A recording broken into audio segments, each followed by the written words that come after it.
Hey guys, it's your boy D Blitz here with another gameplay, and today we're playing some more Minecraft Survival.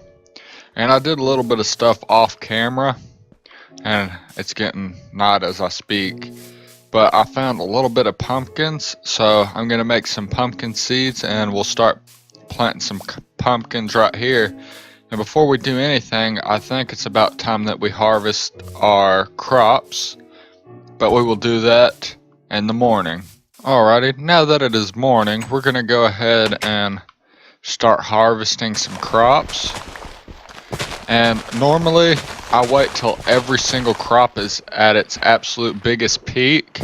And you saw how much extra we just got from every single one of them being at their 100% peak. And just from this one harvest of carrots, we got 34 extra carrots, which is amazing. Now the beetroots are a little bit different. You get beetroot seeds from these as well as the actual food beetroot. So, let's see if I think we got extra enough to make a entire full crop. And it looks like that is a yes. And we got 4 extra on top of that. So that is really good.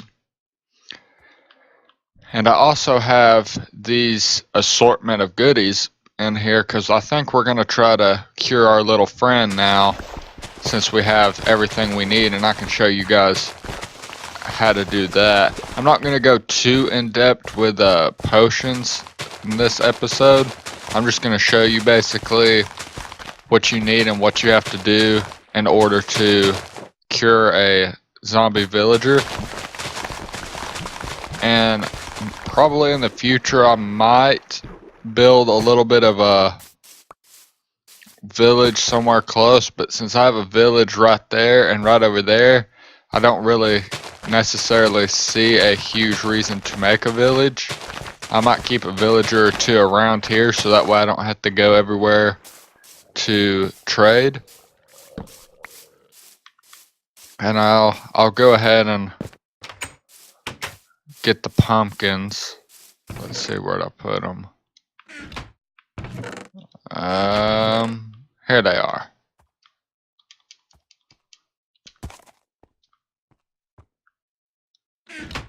Let's see here. I put potatoes in here.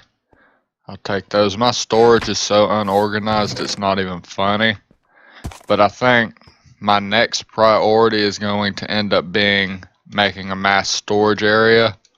That's why I'm going to go ahead and cure our little friend in here, so that way I can just start moving our stuff into there.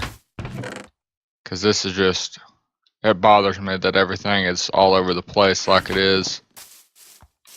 But that's all we can do for the moment. So what I like to do is just go ahead and till one side, and I'll do 1, 2, 3, 4, and then count out 1, 2, 3, 4. Okay, so we got 5 and 6. So about halfway is what I'm going to use for pumpkins, and I'll leave the other side untouched for melons to be able to grow. So we'll have a little bit of a steady supply of pumpkins and melons whenever we get to melons. But we're going to go ahead and just jump into curing our little friend here. So basically what you will need to cure a zombie villager is 1, you will need a golden apple, and you need a regular apple and 8 golden ingots for that, and that will make a golden apple. And then you also need what is called a fertilized spider eye, or fermented spider eye, but same thing. And you need 1 piece of sugar, 1 spider eye, and then 1 of the brown regular mushrooms, and you would craft that. And then you'll come over into the brewing stand. Well, you just need to grab 3 bottles of water, and they need to be regular bottles of water, not the awkward potion, just straight bottled water. And then you go ahead and pop in the fermented spider eye, and that'll start brewing.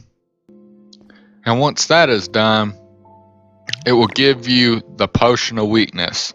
Now, this is exactly what we're going to need, but we need to also add gunpowder to it. And what gunpowder is going to do is it's going to turn these potion of weaknesses to splash potions of weaknesses, which is what we need to use for the zombie.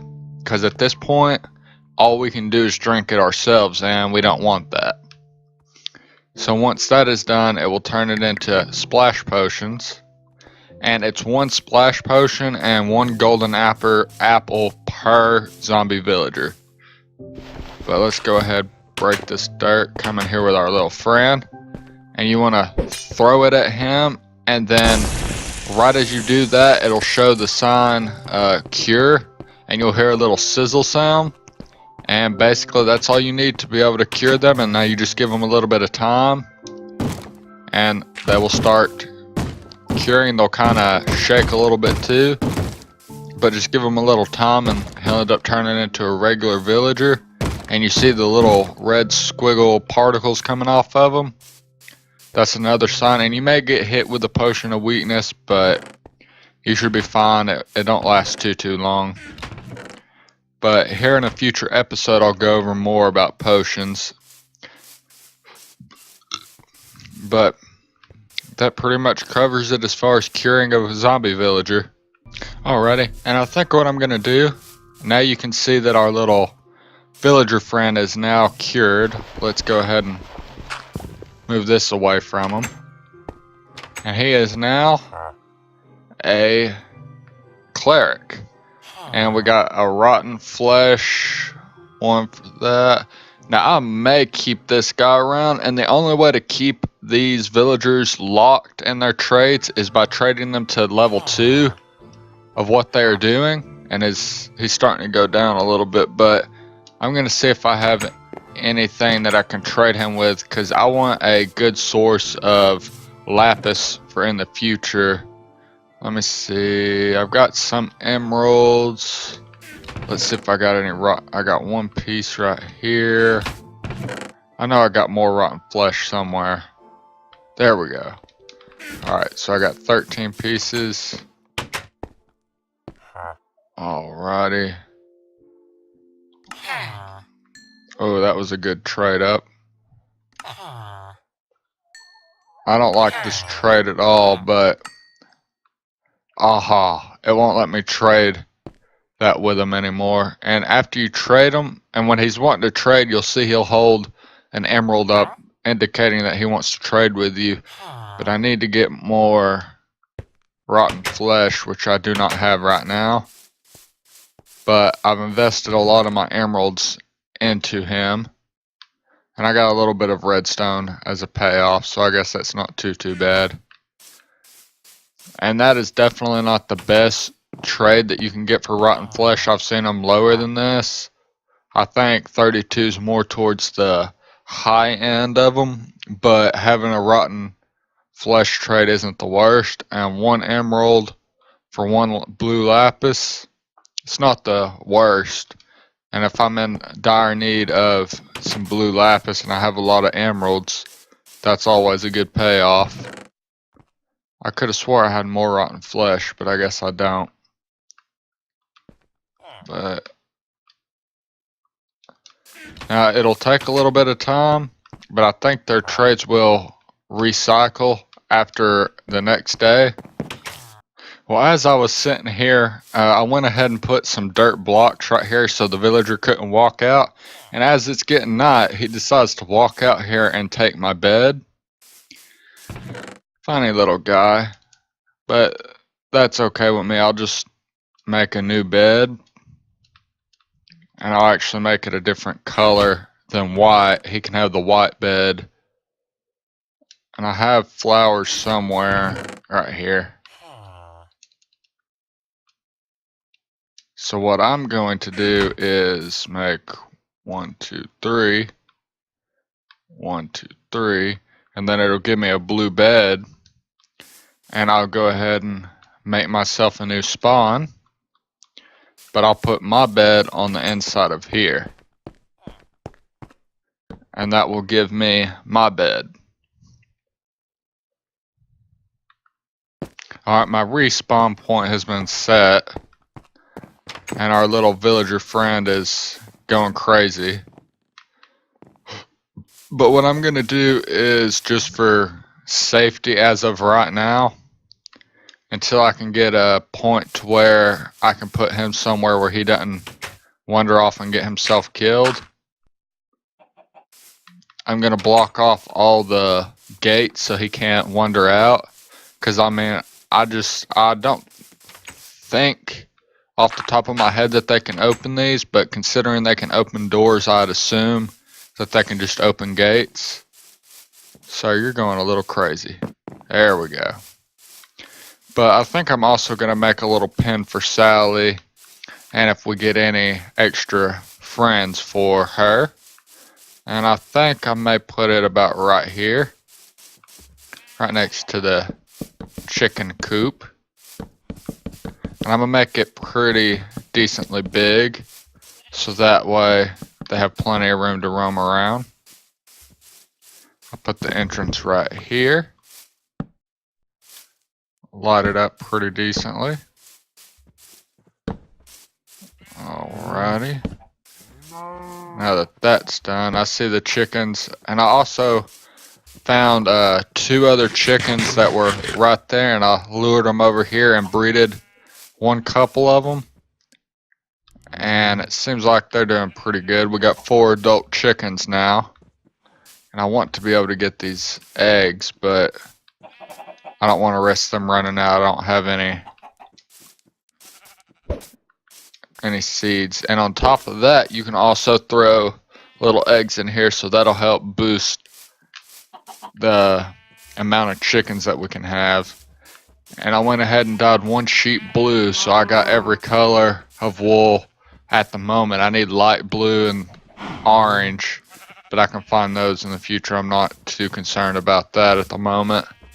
I need to also try to increase my income with those 2. But let's see what our good villager friend is up to, and if he has refreshed his trades. I bet he's over here by the potions. Yep, going crazy by the potions. And he has refreshed his trade. So let's do this. Go ahead and get him to a level 2. And now, and you can see his level 2 is 3 gold ingots for 1 emerald, which is, I won't do that because gold's used for potion making and other things. And then 1 emerald for 1 blue lapis, which I'll do. I only do that amount. But we also got 4 rabbit, it looks like, for 1 emerald, and then 4 emeralds for 1 glowstone. So he's not the best, but at least we have a permanent cleric, and we can go and get other villagers. We can even lead villagers from there to over here by using a minecart and powered rails and all that, but that's quite a task, to say the least. But we can have a cleric, we can have farmers, blacksmith, arrow makers, all types of different things. I would like to get 1 of each kind of villager set up so we can have them trading right here.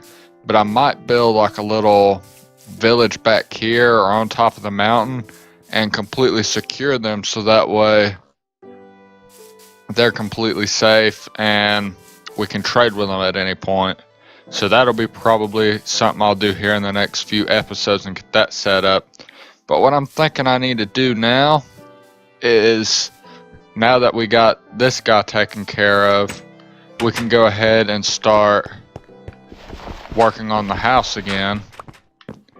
And what I think I'm going to do is build the mass storage area.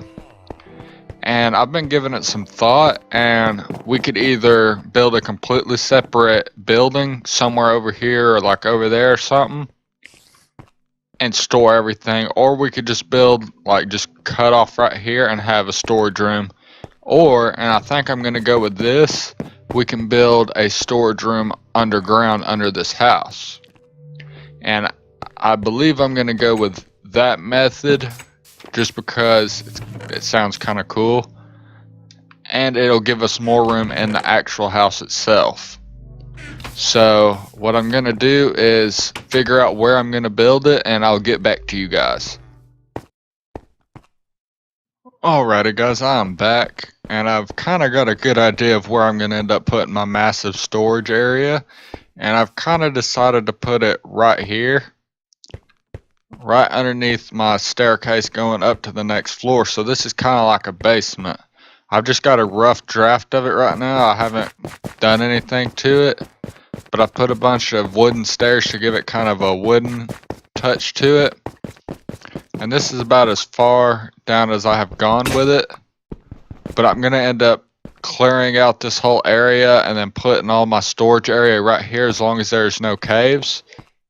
But I'll put the stairs so that way I can get up a whole lot quicker.